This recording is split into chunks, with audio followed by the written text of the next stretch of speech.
అద్భుతమైన వీడియోలు ఖడ్గం మినిస్ట్రీ అనే ఈ ఛానల్లో బైబిల్కి సంబంధించిన ఇలాంటి లేటెస్ట్ వీడియోస్ అప్డేట్స్గా వస్తాయి. ఈ ఛానల్ని సబ్స్క్రైబ్ చేసుకుని వాళ్ళు సబ్స్క్రైబ్ చేసుకోండి, తెలియని వారికి షేర్ చేయండి. ఇవి సండే స్కూల్ పిల్లలకును, విశ్వాసులకును, సేవకులకును బైబిల్ని అర్థవంతంగా చదవటానికి, బోధించటానికి కూడా ఎంతగానో సహాయపడతాయి. ఆల్రెడీ ఈ వీడియోలన్నీ ఈ ఛానల్లో రెఫరెన్స్తో సహా వివరంగా ఉన్నాయి. చూడండి, బైబిల్ని అర్థవంతంగా చదవండి. యోహాను సువార్త 1వ అధ్యాయము 29వ వచనం చదవండి. యేసు తన యొద్దకు రాగా యోహాను చూసి చాలు. బాప్తిస్మిచ్చు యోహాను యేసుక్రీస్తు వారిని చూసి అంటున్నాడు, ఇదిగో లోక పాపమును మోసుకొని పోవు గొర్రెపిల్ల. యేసుక్రీస్తు వారికి ఉన్న నానా విధములైన పేర్లలో, బిరుదులలో ఇది ఒకటి. ఆయన గొర్రెపిల్లగా పిలువబడ్డాడు. దేవుడు 75 సంవత్సరాల వయసున్న అబ్రహామును పిలిచి అతనికి 100వ సంవత్సరానికి ఇస్సాకు అనే కుమారుని ఇస్తాడు. ఇస్సాకు అనే కుమారుని ఇచ్చిన తర్వాత ఒక రోజు ఆ కుమారుని దేవుడు బలియమంటాడు. వెంటనే అబ్రహాము కత్తిని, నిప్పును, కట్టెలను తీసుకొని దేవుడు ఎక్కడైతే ఆ కుమారుని బలియమన్నాడో ఆ పర్వతం మీదకి వెళ్తాడు.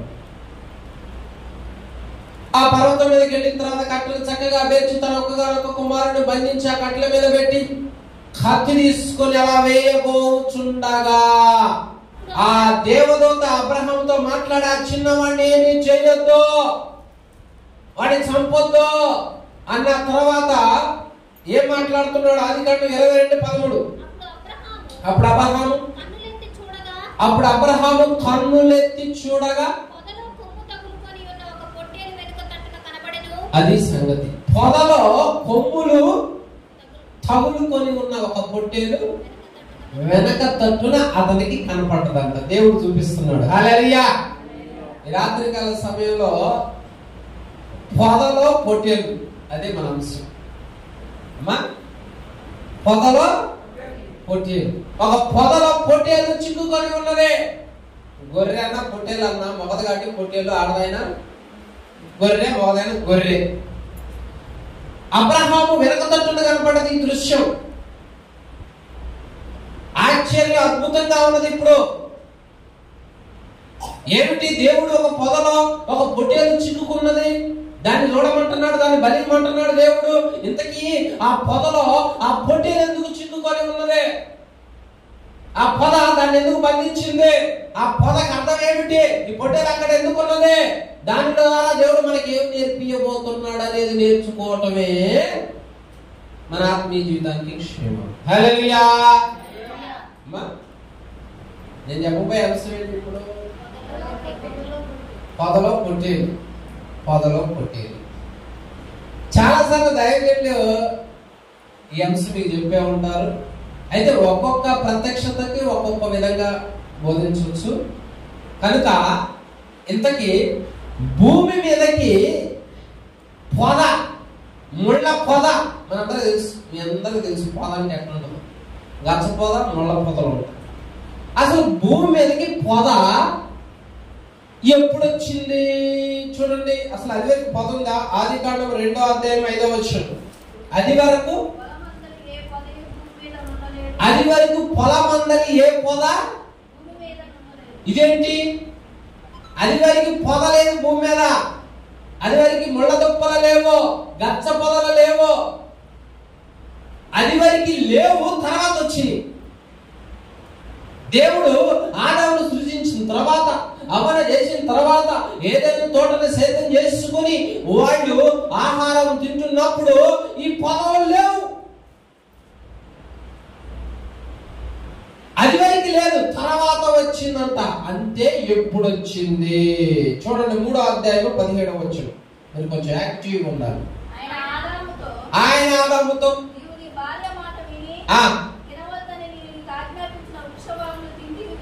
నేను నీకు ఆజ్ఞాపించిన మాటను మీరి తినవద్దన్న వృక్ష ఫలములు తింటివి గనక అది సంగతి. నీ నిమిత్తము నేల శపించబడ్డది, ప్రయాసముతోనే దాని పంట తింటావు. అదిగో సంగతి. అది ముళ్ళ దుప్పలను దచ్చ, అది సంగతి. దేవుడు ఈ ముళ్ళ పొద మనకి ఏం నేర్పుతుందని చెబుతున్నాడు అనగా, అది వరకు ముళ్ళ పొద లేదు, పాపము చేసిన తర్వాత వచ్చింది ముళ్ళ పొద. ఇప్పుడు ఈ ముళ్ళ పొద మొట్టమొదటిగా దేనికి సూచనగా ఉన్నది అంటే పాపానికి సూచనగా ఉన్నది. నరుడు పాపం చేసిన తర్వాత, ఆజ్ఞను అతిక్రమించిన తర్వాత, తినవద్దన్న వృక్ష ఫలంలో తిన్న తర్వాత భూమి శపించబడి ముళ్ళ తుప్పలను వెలిపించేటట్లు చేసింది కనుక మొదట ఆ ముళ్ళ తుప్ప అనగా పొద పాపానికి సూచనగా ఉన్నదే. గుర్తుపెట్టుకోండి. మనిషి పాపము చేసిన తర్వాత మనిషి మీదకి ఏమొచ్చింది? పాపము ద్వారా వచ్చు జీతము మరణం వచ్చింది. అంటే ఆ మరణంలో అందరం చచ్చిపోవాలి. ఒకటి భూమి మీద మరణం, రెండు అగ్నిగుండంలో మరణం. ఇదివరకు మనిషికి మరణం లేదు, కానీ ఆజ్ఞ అతిక్రమించడం ద్వారా మనిషి మరణాన్ని తెచ్చుకున్నాడు. ఆ మరణం తెచ్చుకొని అందరూ పాతాళానికి, అగ్నిగుండానికి అర్హులైపోయారు. కాబట్టి ఇప్పుడు ఈ పద దేనికి సూచనగా ఉన్నది? మొదటిగా అంటే పాపానికి సూచనగా ఉన్నది. మరి ఆ పొట్టేలు అక్కడ ఎందుకు తగులుకొని ఉన్నది అంటే తర్వాత చెబుతాలే, తొందరపడమాకండి. ఆ పొద మనకి మొదటగా ఏమి సూచిస్తున్నది అంటే పాపానికి సూచనగా ఉన్నది, దాని ద్వారా మరణం వచ్చింది అనడానికి సూచనగా ఉన్నది. మనందరం మన పితరులు అవ్వాదంతో సహా పాపం చేసినోళ్ళు. ఆ సంతానం భూమి మీద విస్తరించి మనందరం పాపం చేసినోళ్ళు. మరి ఆ పాపానికి ఫలితం మరణం వస్తుంది. మరి ఆ మరణానికి, అగ్నిగుండానికి వెళ్ళిపోవాలి. ఎవరు విడిపించాలి? ఎవరు కాపాడాలి? ఎవరు రక్షించాలి? అమ్మా, ఆ పాపము నుంచి మనల్ని విడిపించాలి అంటే ఒక్కసారి చూడండి. రోమిలికి రాసిన పత్రిక 5వ అధ్యాయం 8వ వచనం. రోమిలికి రాసిన పత్రిక 5:8 త్వరగా చదవాలి. దేవుడు మన ఎడల తన ప్రేమను వెల్లడిపరుచుచున్నాడు. ఎలా అనగా, అది చూసుకో, మనం ఇంకనూ పాపులమై ఉండగానే అది ఆ ముళ్ళ పొద పాపానికి సూచనగా ఉన్నది. ఆ పాపం మన మీదకి మరణం తీసుకుని వచ్చింది. మనం పాపులమై ఉండగానే క్రీస్తు మన కొరకు చనిపోయాను. ఇప్పుడు ఆ పొట్టేలు ఎందుకున్నదంటే మొదటిగా ఆయన మన పాపముల నిమిత్తము ఆ పాపము ఆయన మీద వేసుకొని చనిపోయాడు, చనిపోబోతున్నాడు అని అబ్రహాముకు దేవుడు చూపిస్తున్నాడు అన్నమాట. అబ్రహాము నీ కుమారుని ఎలాగైతే నువ్వు బలిడానికి ఇక్కడికి తీసుకొచ్చావో, నేను కూడా నా కుమారుని ఈ నరులు పాపం నిమిత్తము బలి ఇయ్యటానికి తీసుకుని వస్తున్నాను. పొట్టేడు సూచనగా ఉన్నదని చెబుతున్నాడు అన్నమాట. హల్లెలూయా. దేవుడు మన పాపాన్ని ఎన్ని విధాలుగా, మన తప్పులను ఎన్ని విధాలుగా మోసాడు, భరించాడు అంటే మొదట పాపము దాన్ని భరించాడు, అంతటితోనే సరిపోలా. ఆ పొద చాలా విధాలైన రూపురేఖలు దిద్దుకున్నది. అక్కడ మొదట పొద పాపానికి సూచన, అది భరించాడు, అది మీదేసుకున్నాడు, దానికి మరణించినాడు. ఆ తర్వాత రెండవదిగా పొద దేనికి సూచనగా ఉన్నది? హెబ్రీయులకు రాసిన పత్రిక 6:8. హెబ్రీయులకు రాసిన పత్రిక 6:8. అయితే ముళ్ళ తుప్పలను, గచ్చ తీగలను దాని మీద పెరిగిన ఎడల అది పనికి రానిదై విసర్జింపబడి శాపము పొందదగినదగును. రెండవదిగా ముళ్ళ తుప్ప దేనికి సూచన? శాపం. మొదట పాపం ద్వారా మరణం, రెండు శాపం వచ్చింది నరుని మీదకి. నరుని మీదకి ఏ శాపం వచ్చింది అనుకున్నావు? ఆ శాపానికి ఫలితంగా దేవుడు హవ్వతో ఏం మాట్లాడుతున్నాడు అనుకున్నావు? ఆదికాండం 3:16 ఆ శాపానికి ఫలితంగా ఏం మాట్లాడుతున్నాడు? ఆయన స్త్రీతో నీ ప్రయాసమును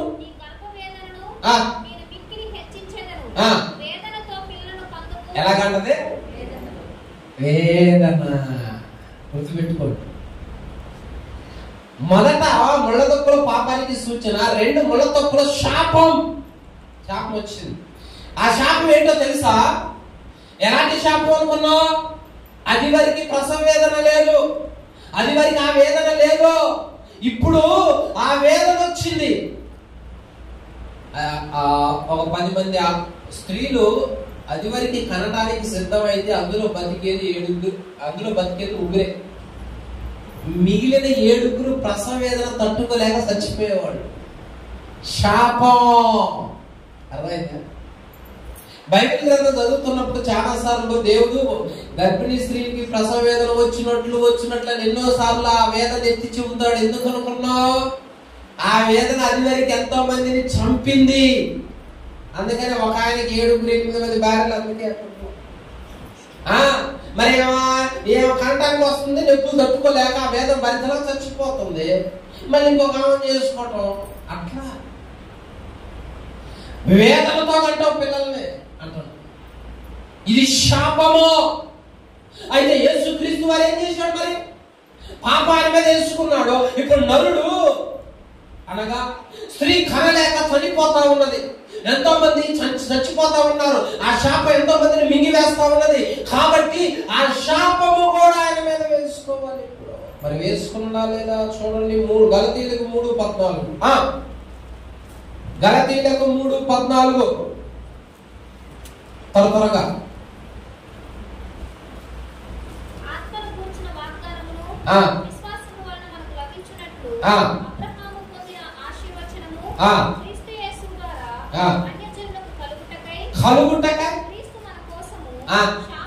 చూసుకో, క్రీస్తు మన కోసం శాపమై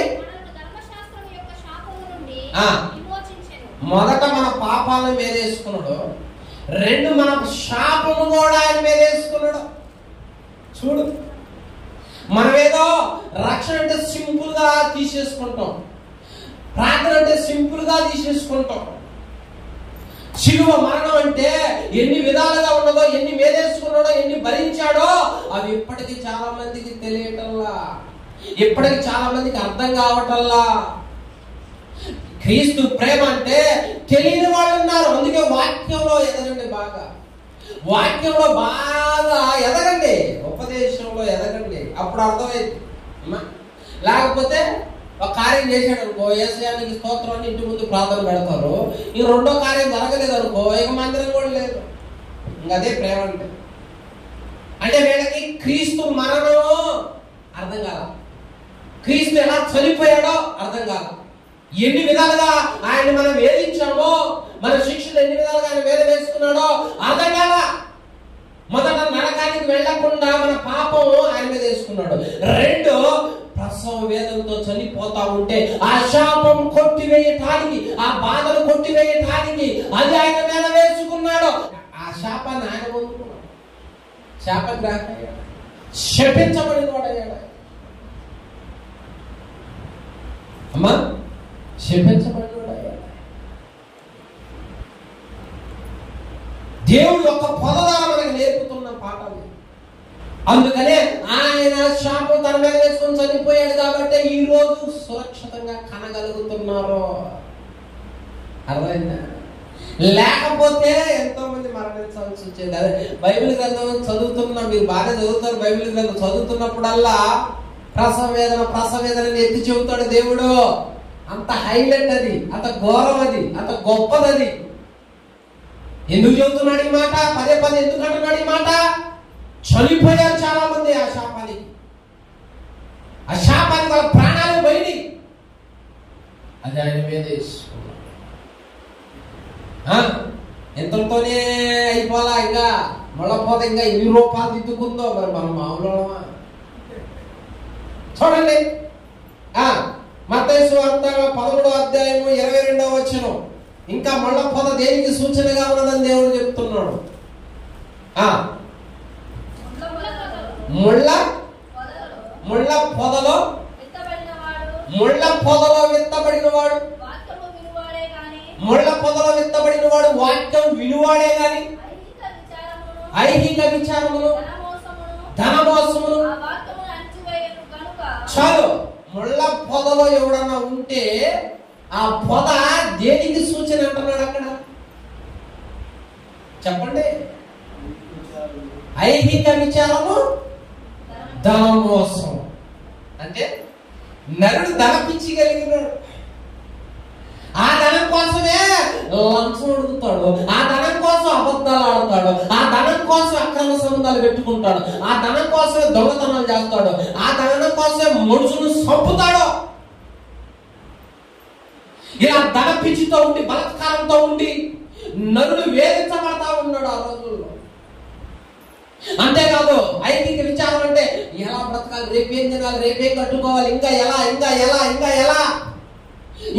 అనుభవించాలి, ఇంకా ఎలా ముందుకు వెళ్ళాలి, నా కుటుంబం ఏమిటి, సుఖ సంతోషాలు ఏమిటి, ఇక దీని గురించి ఆలోచిస్తూ ఉండేవాళ్ళు అన్నమాట. అమ్మా ధనం ఎలాంటిది? మామూలుగా ధనం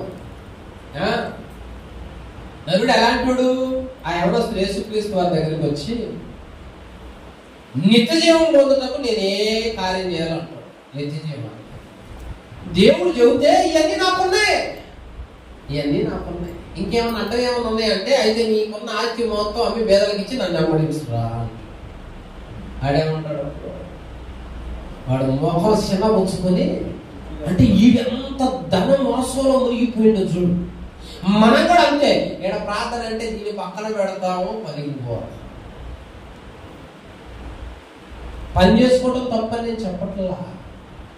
ప్రార్థన సమయం ప్రార్థన, దేవుని సమయం దేవునికి. అంటే మన ఉద్దేశం ఏమిటి?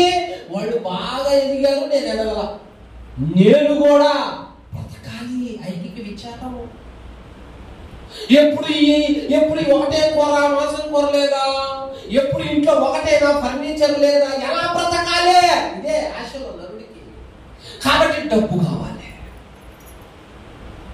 ఆ డబ్బు కొరకు ఏం చేయాలి అని ఆలోచిస్తూ ముందుకు వెళ్ళి దేవుడిని పక్కన పెట్టి ఆ మోసంలో మునిగిపోయి పతనం అవుతున్న నరుడిని ఆయన చూసి, ఒరే ఆ ధనం నిన్ను ఆటాడేస్తుందరా, ఆ ధనం నీ నెత్తి మీద కూర్చుందిరా, కాళ్ళ కింద ఉంచాల్సిన నేను కాళ్ళ కింద ఉంచితే నువ్వు నెత్తి మీదకి ఎక్కించుకున్నావు. అందుకనే అది నిన్ను మనశ్శాంతి లేకుండా చేస్తూ నాకు దూరంగా నెట్టి వేస్తుంది కనుక నువ్వు ఆ మోసంలో మునిగిపోయినా నా దగ్గరికి రాలేకపోతావు. నీకు అర్థం కావటం లేదు. నా బిడ్డకి తెలియటంలో మరి ఏం చేస్తావు? మనోనిద్రాలకి గుడ్డితనం కలగజేశాడు కాబట్టి సాతానుడు అది కూడా ఆయన మీద వేసుకుంటలేదు. చూడండి అక్కడ మత్తయి సువార్త 6:31 ఆయన ప్రాణం ఇచ్చిన తర్వాత చెబుతున్నాడు అన్నమాట. ఆయన ఏమని చెబుతున్నాడు 6:31లో? కాబట్టి ఏమి తిందుము, ఏమి త్రాగుదుము, ఏమి ధరించుకుందుము అని చింతింపకుడి. దేవుడిని నమ్మనోళ్ళు అంటే విచారిస్తారు, బాధపడతారు. మరి మనం దేవుడిని నమ్ముకున్న వాళ్ళే కదా. ఇవన్నీ చూసావా? ఆ ధన మోసంలో బడి తిరుగుతూ ఐహిక విచారంలో బడి తిరుగుతున్న మనల్ని అది ఆయన మీద వేసుకుని దాన్ని కొట్టివేశాడు. ఆయన కొట్టివేసి అంటున్నాడు, ఇదిగో నీకేం కావాలో నాకు తెలుసు, నువ్వేం చదువు చదవాలో, నీ పిల్లలు ఎట్లా నడిపించాలో, వాళ్ళకి వివాహం ఎలా చేయాలో, ఏ ఉద్యోగం చేయించాలో, ఏ వస్త్రాలు కట్టుకోవాలో, రోజు ఎంత తినాలో, ఏ ఇంట్లో ఉండాలో నాకు తెలుసు. నువ్వైతే మొదట నా రాజ్యాన్ని నీతిని వెతుకు, ఆ ధనమోసంలో పడబాకు, ఎలా బతకాలని చింతించబాకు, దుఃఖపడమాకో, నీకు కావాల్సింది నేను ఇస్తా అన్నాడు. కాబట్టి మనం దేవుణ్ణి నమ్మి ఆయన సన్నిధికి వచ్చాం. ఇక ఎలా బ్రతకాలి అన్న క్వశ్చన్ మార్కు సందేహం మనలో ఉంటే ఇంకా మనం దేవుని మరణం ఇంకా మనకు అర్థం కాలేదని అర్థం, దేవుని శిలువ మనకు అర్థం కాలేదని అర్థం. ఇంకా వేధించబడుతూ బాధించబడుతూ డబ్బు లేదే, బీరువాలో లేదే, బ్యాంకులో లేదే, బ్యాలెన్స్ లేదే అని దేవుడు కూడా పక్కన పెట్టి ముందుకు వెళ్తున్నామంటే దేవుడు యొక్క మరణం మనకు అర్థం కాలేదని అర్థం. కాబట్టి ఆ ముళ్ళ పద మూడవదిగా ధనమోసంలో నువ్వు తిరుగుతుంటే, ఎలా బ్రతకాలని తిరుగుతూ ఉంటే నీకు తెలియకుండా నువ్వు మోసపోతే అది నా మీద వేసుకొని ఇప్పుడు నువ్వు చింతించొద్దు, నీకేం కావాలో నేను ఇస్తాను అన్నాడు ఆయన. హల్లెలూయా. 3 ముళ్ళ పొదకి 3 అర్థాలు చెప్పారు. మరలా 4వ అర్థం ఏముందంట ముళ్ళ పొదకి? చూడండి, న్యాయాధిపతుల గ్రంథం 9:15. న్యాయాధిపతులు 9:15 ముళ్ళ పొదకి 4వ అర్థం ఏమిటి? 4వ సూచన ఏమిటి? మమ్మల్ని ఏలమని చెట్లన్నీ కలిపి మీటింగ్ వేసుకొని మమ్మల్ని ఏలమని ఎవరి దగ్గరకు వచ్చాయి? అంగూరపు చెట్టు దగ్గరికి వెళ్ళాయి. ఆహా, ముఖ్యమంత్రి అవకాశం వచ్చింది, రాజు అవకాశం వచ్చింది నాయన. చీరలు పంచక ముందే, ఇదిగో జెండాలు పట్టక ముందే, వీధులు తిప్పక ముందే రాజు అవకాశం నాకు వచ్చిందే, 3000 ఇయ్యక ముందే రాజు అవకాశం నాకు వచ్చిందే, ఈ తిప్పలో లేకుండా, లంచాలు ఇవ్వకుండా, మందు పోయకుండా, గోండాలను పెట్టకుండా నాకు అవకాశం వచ్చిందే అనేది మురిసిపోయి గవిక్కన అన్నదా ఏమన్నది? ఆ చెట్ల మీద రాజునై ఇటు అటు ఊగుటకు నా మాధుర్యము, నా మంచి ఫలము మానుదునా. చూసావా, దాన్ని ఎందుకు సృష్టించాడు దేవుడు? కాయలు కాసి ఆయన బిడ్డల్ని తృప్తిపరచడానికి పుట్టించాడు.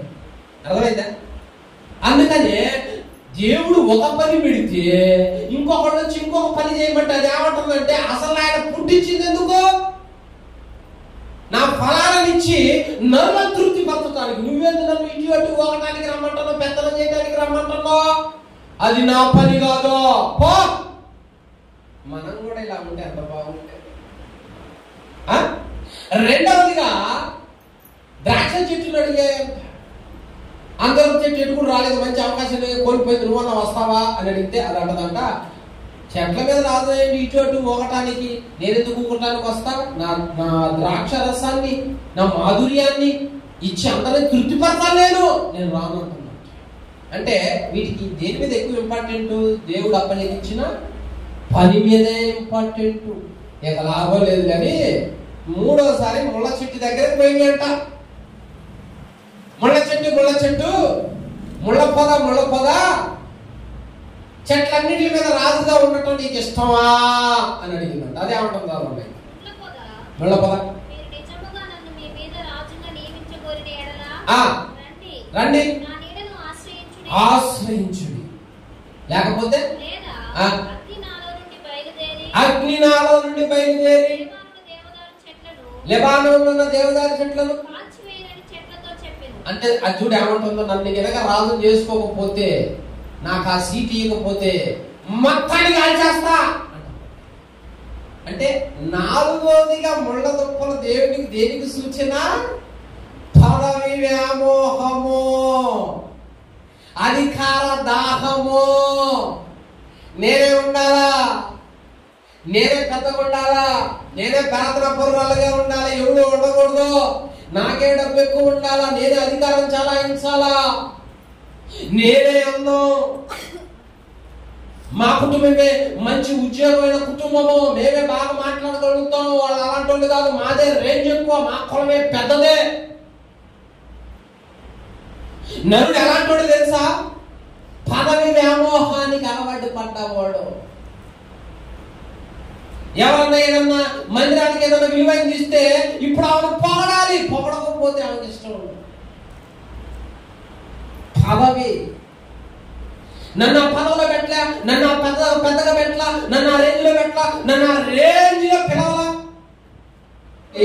మనలో దేవుడు ప్రాణం పెట్టక మునుపు పదవి వ్యామోహాలు, గర్వాలు, అధికార దాహాలు పేరు ప్రతిష్టతలు, మేమే గొప్ప అనే కుల ఫీలింగు ఎన్నున్నాయి. చాలా మేము గొప్ప కులం, ఏ భేదము లేదు, అందరూ పనికి మాలో అన్నాడు. దేవుడే అన్నాడు, అందరూ పనికి మాలో. వాళ్ళ పక్కన కంపు కొడుతుంది, ఏ కూర్చోను, వాళ్ళ చిన్న కులం, జుట్టు సరిగ్గా దూకోరు, నైస్గా మాట్లాడరు. అంటే అర్థం ఏంటి? నువ్వు దేనిలో హెచ్చించుకుంటున్నావు, దేనిలో గర్వపడుతున్నావు? తగ్గించుకో, తగ్గింపు స్వభావం కలిగి ఉండు. ఆయన మహిమ కలిగే సింహాసనం వదిలిపెట్టి వచ్చి చేపలుగా పట్టుకునే వాళ్ళ కాళ్ళు దుడిచింది, కడిగినాయి. మనం ఎంత గొప్ప చెప్పు. క్రీస్తు ప్రేమ మనకి అర్థమైతే, ఆయన ఎందుకు చనిపోయాడు అర్థమైతే, మనకి ఇక మందిరాన్ని వదిలిపెట్టాం, వాక్యాన్ని వదిలిపెట్టాం. నాలుగోదిగా ముళ్ళ తప్ప దేనికి మనకి సూచనగా ఉన్నదని చెబుతున్నది అంటే పదవి వ్యామోహం. నేనే నేనే అన్నిట్లో నేనే, అన్నిట్లో నేనే, ఇంకెవరు ఉండకూడదు. ప్రతిదానిలో నేనే. ఇంకెవరైనా వస్తే ఒప్పుకోను, ఇంకెవరైనా పేరు వెళ్తే ఓర్చుకోను, ఇంకెవరైనా నిలబెడితే ఓర్చుకోలేవు. ఇదే అధికార దాహం. ఇది చచ్చిపోవాలా, ఇది ఉండకూడదు, ఇది క్షేమం కాదు. అందుకనే ఆయన ఆ అధికార దాహాన్ని కొట్టివేయటానికి అది కూడా ఆయననే చేసుకున్నాడు. సాతానుగాడు అందుకేగా పతనమైంది, సాతానుగాడు అందుకేగా కోలబడ్డది. మనకు అవి ఉండొచ్చునా? ఎవరు ఇక్కడికి వచ్చినా ప్రేమించాలి, అంతేగాని ఎవరైనా కొత్తోడు వచ్చారనుకో, ఆ అమ్మాయి ఇది చేసి వచ్చింది, ఈ అబ్బాయి ఇది చేసి వచ్చాడు, ఈ అమ్మాయి మంచిది కాదు, మంచిది కాదు, వీళ్ళు ఎలాంటి వాళ్ళు అలాంటి వాళ్ళు అంటే అర్థమైంది. మనం గొప్ప అన్నమాట, మనం కాస్త ఐరింగ్ అనమాట, మనం ఏ తప్పు చేయడంలో అనమాట. లేఖనం అంటున్నదే ఏ భేదము లేదు. మొదట మనం తప్పు చేసి వస్తే మనం కనికరించినాడు, వాళ్ళను కూడా కనికరించి ప్రభు అని మనం ప్రేమ చూపాలి. ఆ ప్రేమ చూపకుండా వ్యత్యాసం కనపరుస్తున్నామంటే మనం గొప్ప గర్వించుకుంటున్నాం, అతిశయపడుతున్నాం, హెచ్చించుకుంటున్నాం, అధికార దాహంలో మునిగిపోయాం. ఆ అధికార దాహానికి కదా ఎంతమందిని చంపుతుంది. నేనే సీట్లో కూర్చోవాలి, నేనే సీట్లో కూర్చోవాలని. అది చాలా ప్రమాదం. అందుకనే ఆయన ఏం చేసినాడంటే అక్కడ మార్కు సువార్త 10వ అధ్యాయం 42 ఈ అధికార దాహం ఎలా ఉంటుంది, ఎవరికి ఉంటుంది అది మనకే చెబుతున్నాడు అసలు ఆయన. మార్కు సువార్త 10వ అధ్యాయం 42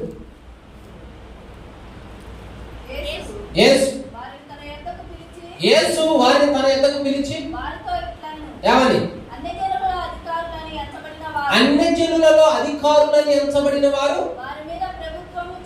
అన్యజనులు ఎప్పుడు అధికారం కావాలని కోరుతున్నారు.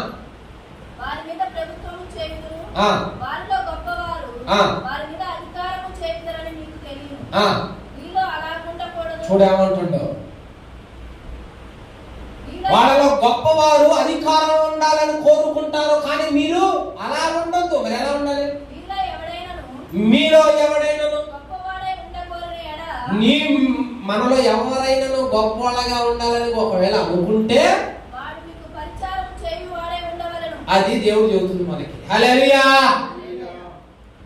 నేనే కాదు, ముందు పరిచయం చేయి, అందరికి పరిచయాకులుగా ఉండు, నిన్ను నువ్వు తగ్గించుకో. దేవుడు చెబుతుంది అదే. నిన్ను కనపరుచుకోవాలని కాదు అన్ని చేయాల్సింది, నువ్వు అందరికి పరిచయాకులుగా ఉండాలి, పరిచయం చేయాలి, తగ్గించుకోవాలి. మాటలో, క్రియలలో, ప్రేమలో, అన్నిటిలో పరిచర్య చేసే వ్యక్తిలా ఉండాలి. అందుకే యేసుక్రీస్తు వారు ఏమంటున్నాడు, నేను పరిచర్య చేయించుకోవటానికి రాలా, చేయటానికి వచ్చా. లేఖనం ద్వారా మన ఆత్మీయ జీవితాన్ని మనం కట్టుకోవాలి. అన్ని జనులాగా ఉండొద్దు. అన్ని జనులు ఎప్పుడు అధికారం కావాలని కోరుకుంటారు. క్రైస్తవుడు పరిచయం చేయాలి, పరిచారకుడిగా ఉండాలి, మరుగై ఉండాలి, తగ్గించుకొని ఉండాలి. ఎప్పుడు నేనే నేనే అన్న భావన కలిగి ఉంటే అది దేవునికి ఇష్టం ఉండదు అన్నమాట. హల్లెలూయా. 4 పాయింట్. అధికార దాహంతో పదవి వ్యామోహంతో మనం ఉంటే అది ఆయన మీద వేసుకొని దాన్ని కొట్టేసి ఇక మీద మీరు అలా ఉండొద్దు, గొప్పలుగా ఉండాలని ఒకవేళ కోరుకుంటే పరిచయం చేయి అంటారు. 4వ పాయింట్. ఇక 5వ పాయింట్. హల్లెలూయా. ఏం సౌండ్ రావట్లేదు? ఏం నిద్ర వస్తుందా? పనికి వేసినట్టున్నారు పాపం. అట్లయితే ఈ రాత్రి మిమ్మల్ని వదిలే పనే లేదు. 5వ పాయింట్ చూడండి, యెషయా గ్రంథం 7:25. ఇంకొక పాయింట్ నేను చెప్పి ముగిస్తాను. ముళ్ళ పొద 5వదిగా దేనికి సూచన? యెషయా గ్రంథం 7:25.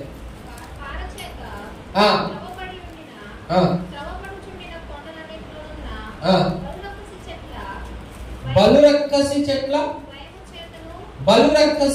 భయము చేతను, గచ్చ పొదల భయము చేతను. చాలు. గచ్చ పొద దేనికి సూచన అంటున్నాడు అక్కడ? చదివిందే చెప్పండి. భయము భయము భయము భయము భయము. బలిరక్కసి చెట్లు గచ్చ పొదలు భయానికి సూచనగా ఉన్నాయి. నరుడు ఎలా ఉన్నాం, మనం ఎలా ఉన్నాం ఇదివరకే? అడుగు ముందేయాలంటే 9.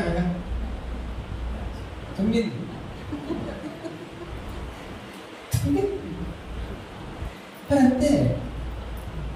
ఎవరైనా తెల్ల చీర కట్టుకొని మనకి ఎదురుగా వస్తా ఉంటుంటే ఏమైంది? భయం. భయం భయం గుప్పెట్లో ఉన్నాం. అది వరకు ఇంటి పునాది వేయాలంటే కొత్త ఇల్లు కట్టాలంటే ఒక బొమ్మ ఉండాలి. ఇల్లు ఓపెన్ కావాలంటే ఒక బోర్డు బొమ్మ. భయం లేకపోతే ఆనందం ఏంటంటే ఎవరైనా చూస్తున్నారు అంటే ఆ చూపు మంచిది కాదు. భయం. మిట్ట మధ్యాహ్నం సమాధిలో బాగూడదు, శవం దగ్గర బాగూడదు, పట్టుకుంటుంది భయం. సమాధి దగ్గర పోయి శుభ్రంగా స్నానం చేసి ఇంట్లో పోవాలంటే భయం. ఇలా భయం గుప్పిట్లో అమ్మో దగ్గర భయం, తుమ్మినా భయం, ఏదైనా భయం భయం భయం భయంతో అల్లాడిపోతాను. ఒకప్పుడు నెలకొడు చూస్తే మంచుడు మొహం చూడాలి, లేకపోతే కలిసి కాదు. భయం. అమ్మా ఎంత భయం. నవ్వుతున్నారంటే మీకు బాగా ఎక్స్పీరియన్స్ ఉంది.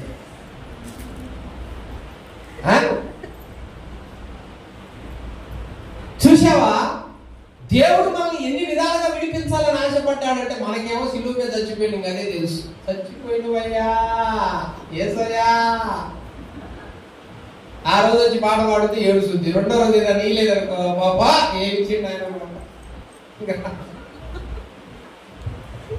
అంటే ఆయన చచ్చిపోయిందని అంత ఏడిసి ఆ తర్వాత ఒకటి ఇయ్యకపోతే మనం ఆయన చెయ్యన్నాం అంటే ఆ చచ్చిపోయింది ఎందుకో మనకు అర్థం కాదు. అసలు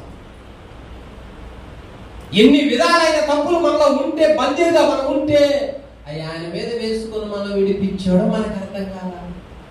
ముళ్ళ తుప్పలు 5వదిగా భయానికి సూచన. నరుడు బందీ అయి భయంలో ఉన్నాడో, భయంగా చేశాడో.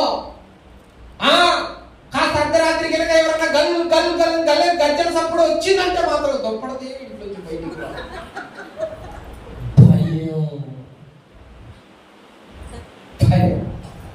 మేము కూడా అదే బయట పడుకునేవాళ్ళే అమ్మా. మేము కూడా బయట పడుకునేవాళ్ళం. అదేందో మరి అర్ధరాత్రే వస్తా సౌండ్. అర్ధరాత్రి వచ్చింది, నాకు వెలుగు వచ్చింది, ఇంకా నిద్ర పట్టుతుంది. దొప్పటి తీసుకు వచ్చి పట్టుకుంటుంది. ఏమో కానీ భయం అమ్మా. అసలు ఇంకా టెన్షన్ ఎక్కడ ఉంటుందంటే నరకం అంటే ఎక్కడ ఉందో అక్కడే ఉంటుంది అనిపించింది నాకు. నేను అడుగుతున్నా, నరుడు ఎంత భయపు గుప్పెట్లో ఉన్నాడో ఒకసారి ఆలోచించుకుంటే మనకే తెలుస్తుంది. వాము ఎందుకు ఇంత పిరికి వ్యక్తినా.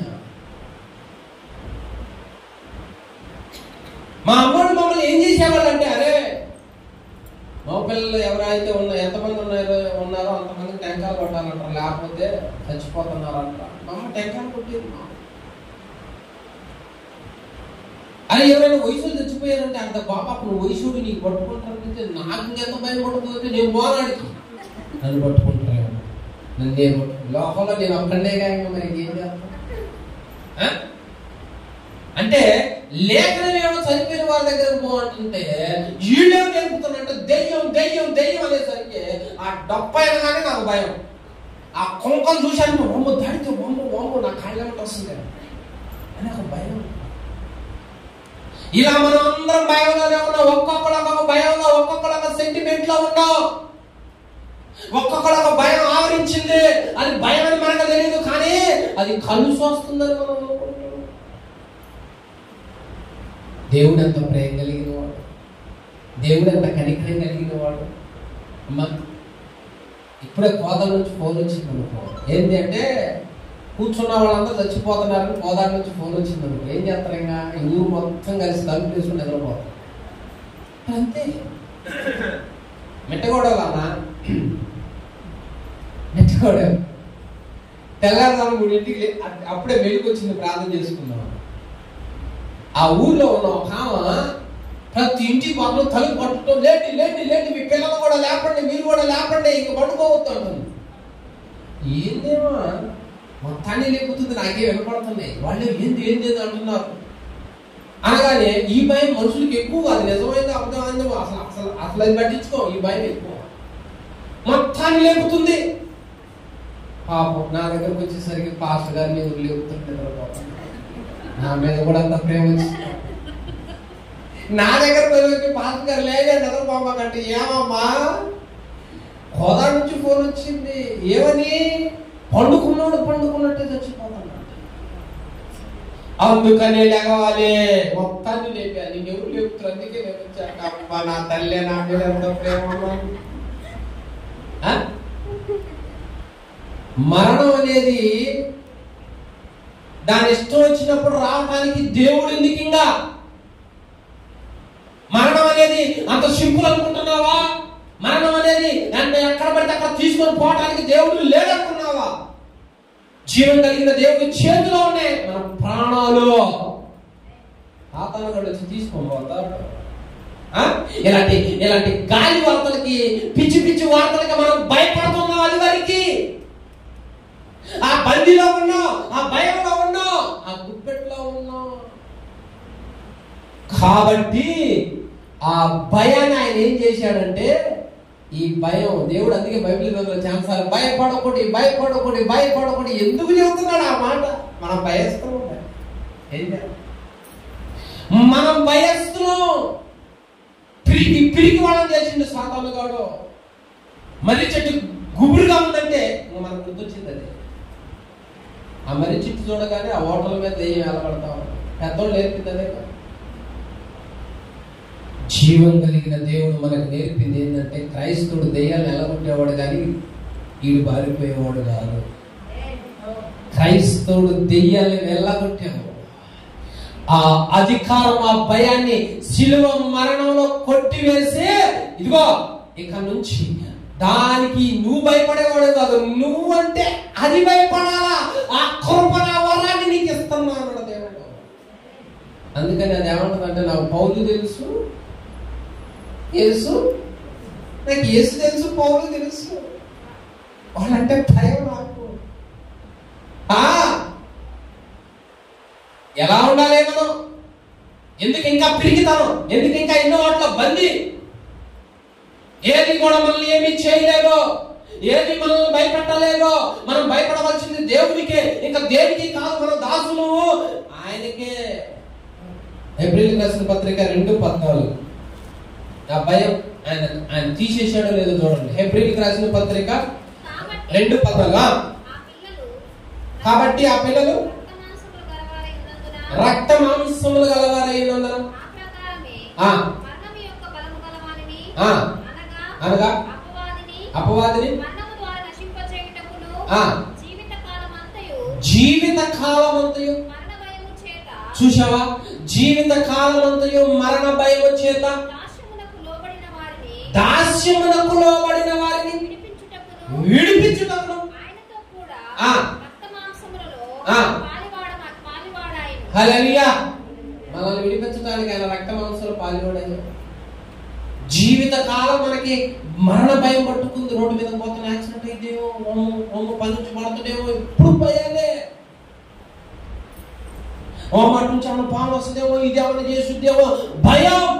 జీవిత కాలం అంతా మరణ భయంతో ఉంటే ఆ ప్రేమ కలిగిన దేవుడు ఆ భయం నేను తీసేయకపోతే నీ జీవితం మొత్తం కొట్టివేయబడ్డని అది ఆయన మీద వేసుకొని మనల్ని అంటాడు, భయపడవద్దు, నేను నీకు తోడుగా ఉన్నా.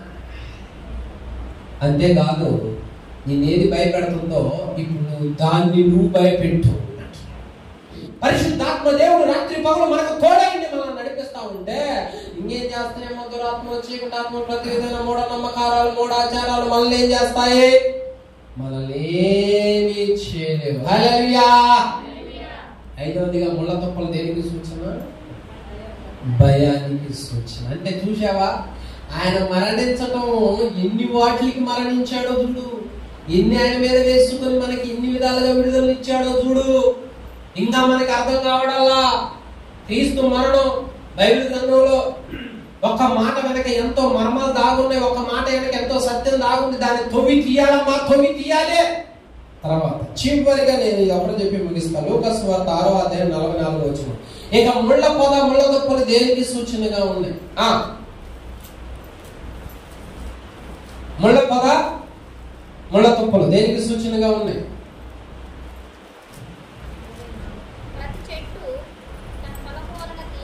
ప్రతి చెట్టు ప్రతి చెట్టు తన ఫలము వలన తెలియబడును. తీయబడును కాదమ్మా.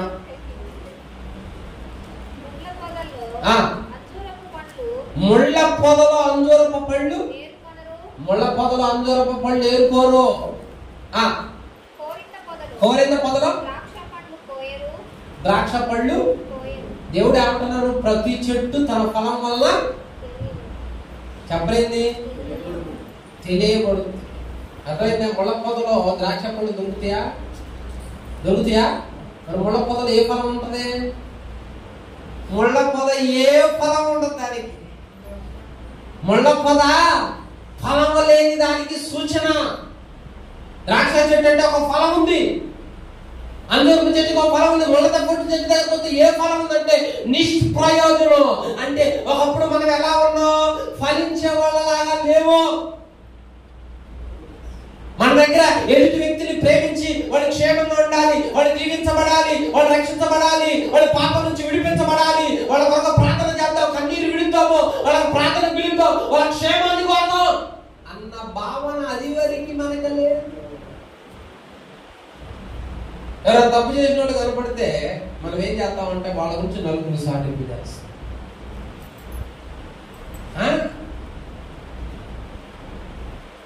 ఫలం ఏది? పనికిరాని ఈ ముళ్ళతో పనికిరాదు, ఫలం లేనిది అది. మనం ఎలా ఉన్నాం? ఫలింపు లేని వారిగా ఉన్నాం, ప్రేమ లేని వారిగా ఉన్నాం. ప్రేమ అనేక దోషాలు కప్పుతుంది. అంటే చెడుని బయటికి రాలేదు. ఎవరి మీద బ్యాడ్ ఉన్నా దాన్ని కప్పి మంచి చెప్పుతుంది. ఇదివరకు స్వభావం నరుడిది ఎలాంటిదంటే లేదని కానీ ఎవరొకరి మీద సాడీలన్నా చెప్పాలి, ఎవరొకరైనా దూషించాలి, ఇంట్లో విషయాలు ఆ ఇంట్లోనా చెప్పాలి, ఎవరైనా బ్యాడ్ అయినా చేయాలి, ఎవరికి ఏదైనా చేయాలి, వాళ్ళు ఏమైపోయి అబద్ధాలని ఏదైనా కానీ వాళ్ళ క్షేమం కోరి అది వరకు మనం చేయాల. మనమే చూసుకోం, మన సంతోషాలు ఆనందాలని చూసుకోం, ఫలింపు లేకుండా ఉన్నాం మనం. దేవుడు ఎలా ఉన్నాడు? దేవుడు ఎలాంటి వాడు? నేను అందరికి మేలు చేశాను, నువ్వు కూడా అందరికి మేలు చేయి. ఫలం ఉండాలి. క్రీస్తు నమ్మిన అంటే, యేసయ్య నమ్మిన అంటే అర్థం ఏంటి? ఇప్పుడు ఎవరైనా మందిరానికి రాలా, వాళ్ళ గురించి ప్రార్థన చేసేటట్టు ఉండాలి. అయ్యా ఎందుకు రాలేదు అయ్యా, ప్రేమ అది, ఫలం ఉంది. క్రీస్తు ఫలము మనలో ఉండాలి. మనం పాపలో ఉండగానే ఆయన చచ్చిపోయాడు. మనం కూడా ఏం చేయాలంటే ఇతర వ్యక్తులు ఎంతమంది లోకంలో ఉన్నారు కాబట్టి మనం ప్రేమించాలి, కానీ వాళ్ళ తప్పులు తొవ్వి తీయకూడదు. అది ఫలం లేని జీవితానికి సూచన. ప్రేమ డమ్మంగా ప్రవర్తించదు. ఆత్మ ఫలాలు 9 ఉన్నాయి. ఆ ఫలాలు మనలోకి రావాలి. అందులో మొదటి ప్రేమ. ఆ ప్రేమ ఎలాంటిదంటే పొరుగుడు ఆశించదు, పొరుగుడు ఖాళీ చేయదు, పొరుగుడు అబద్ధం చెప్పదు, ఏమీ చేయదు. ప్రేమించుది, క్షేమాన్ని కోరుతుంది, క్షమించదు. నువ్వు నాశనం అయిపో, నువ్వు ఎనడదత్తావు. అది వరకు ఈ శాపాలు, ఈ బూతులు, ఈ తిట్లు, ఈ అసూయలు, విషపు చూపులు ఇలా ఉండిపోతే దేవుడు అంటాడు, చూడు ఎలా ఉన్నారు, ఒకరికొకరు ద్వేషంతో, పగతో, అసూయతో శపించుకుంటూ, ఒకరి సొమ్ము ఒకరు ఆశించుకుంటూ, ఒకరి తప్పులు ఒకరు ఏలెత్తి చూపించుకుంటూ, ప్రేమ లేని వారిగా, ఒక ఫలం లేని వారిగా, ఒక దేవుని బిడ్డలుగా కాకుండా దెయ్యం బిడ్డలుగా ఉన్నారు. కాబట్టి ఇక నుంచి వీరు ఫలించాలి, వీరు ఫలించేటట్లుగా ఉండాలి అని ఆ ఫలం లేని ఆ స్థితిని ఆయన మీద వేసుకొని దాన్ని కొట్టివేసి కాదు మనందరికీ ఇక్కడ నడిపించేసరికి మనం ప్రతిరోజు అయ్యా వరద బాధితులు రక్షించయ్యా, అదే చేసినా దేవుళ్ళకి రాకముందు అది చేశామా? లేని వాడిగా మాట్లాడుతున్నాడు అందరికి. కానీ క్రీస్తు మన మీద ప్రేమ చూపి రోమీయులకు రాసిన పత్రిక 7:4 చివరిగా, రోమీయులకు రాసిన పత్రిక 7:4, కావున నా సహోదరులారా మనము దేవుని కొరకు ఫలమును ఫలించినట్లు మృతులలో నుండి లేపబడిన క్రీస్తును వేరొకరు చేరుటకై మీరు మృతి నొందారు. మనం ఫలించాలిగా, ఫలం ఉండాలి. క్రీస్తు ఫలం మనలో. అదిగో మందిరానికి పోతున్నానంట, ఇదివరకు ఇట్లాగా లేరు. చూసాం ఎంత ప్రేమగా మాట్లాడుతున్నారు, ఎంత ప్రేమగా అడుగుతున్నారు. ఇదివరకు పాపం లేదు, ఇదివరకు శపించడం లేదు, ఇదివరకు ఒక మాట అంటే రయ్యలు లేచేది, రయ్యలు సాపించేది, కొట్లాటకు వచ్చేది, అంత చేసేది. ఇప్పుడు అది లేదు, ఇప్పుడు అది పోయింది, అది కొట్టివేయబడ్డది. ఆ ముళ్ళ తుప్ప స్వభావము పోయింది. ఇప్పుడు క్రీస్తు కనపడుతుంది, దేవుడి ప్రేమ కనపడుతుంది, ఒక ఫలం కనపడుతుంది, ఒక మంచి కనపడుతుంది, ఒక మంచి మాట కనపడుతుంది, మంచి క్రియ కనపడుతుందని జనాలు, లోకస్తులు, మన ఇంట్లో వాళ్ళు సాక్ష్యం ఇవ్వాలి, సాక్ష్యం ఇవ్వాలి. అంతేగాని సాక్ష్యం లేని జీవితం, ఫలం లేని జీవితం వ్యర్థం. ఉపవాస ప్రార్థనలు ఎందుకు జరుగుతున్నాయి? మందిరంలోకి అనేకమైన తీసుకుని రాన్నాయా, ఒకరికొకరు ప్రేమతో ప్రార్థన చేసుకోవడం, బలహీనతలతో ప్రార్థన చేయడం ప్రేమ. ఇదంతా అది వరకు లేదు. అది వరకు అందరం ఇట్లా కలుపుకొని ఎప్పుడు కూర్చున్నాం మనం?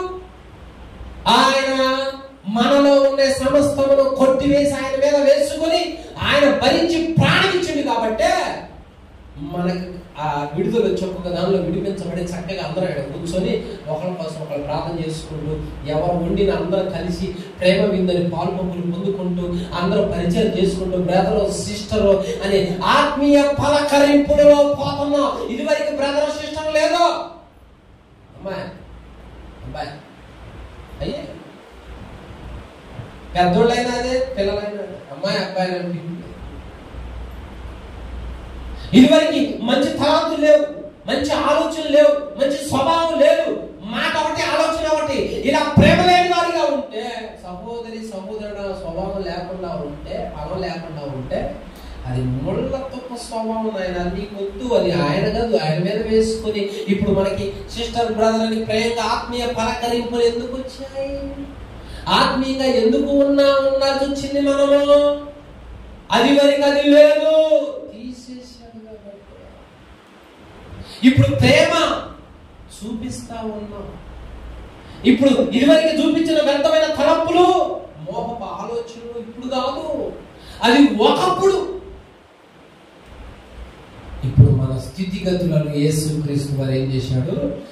మార్చివేశాడు. హల్లెలూయా. అందరికీ వందనములు.